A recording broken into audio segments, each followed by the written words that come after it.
السلام علیکم ورحمة الله وبرکاته ومغفرته. حدیث نمبر 4 د ابو هريره په څخه روایت دی چې رسول الله صلی الله علیه و آله و صحبه وسلم فرمایلی دی: آخر قريتي، هغه اخر کلی د کلو څخه د اسلام خرابا المدینه چې خرابیږي هغه به مدینه منوره وي. پر مختمزه کې به ډیر کلی وران سي او ډیر کلی به ونړیږي، خو مدینه منوره به پر خپل حالات باندې وي.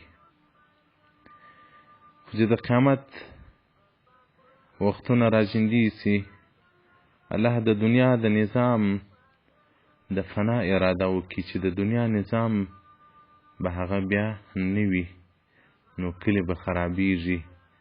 اخرنی کلی چې خرابیږي هغه به مدینة المنوره وي،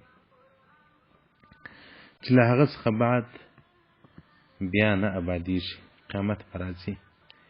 کنې داسې ډېر اوقات راغلي دي د رسول الله صلی الله علیه و آله و صحبه وسلم څخه را بعد چې مدینه منوره هغه خرابه سوې ده. داسې خرابه سوې ده چې د یزید بن معاویه او د مسلم بن عقبه جیوش لشکرې چې مدینې منورې ته داخله سولې، نو وایي هلته یې هغه کم بقایا پاته مهاجرین او انصار او خیار التابعین چې د تابعینو څخه غټ غټ علما کرام و هغه یې ټول شهیدان کړله. چې وایي هغه مهاجرین او انصار رضی الله تعالی عنهم اجمعین 100 نفر دلته حیات و هغه یې شهیدان کړل. داسې ګډ وډ ورسره هغه نیکان خلک هغه 10,000 وه. او دغه رنګ امام قرطبي رحمت الله علیه مبارک وایي چې مدینه منوره خالص وله، حتی حیوانات اسان او اوښان به په مسجد نبوي کې ګرځېدل.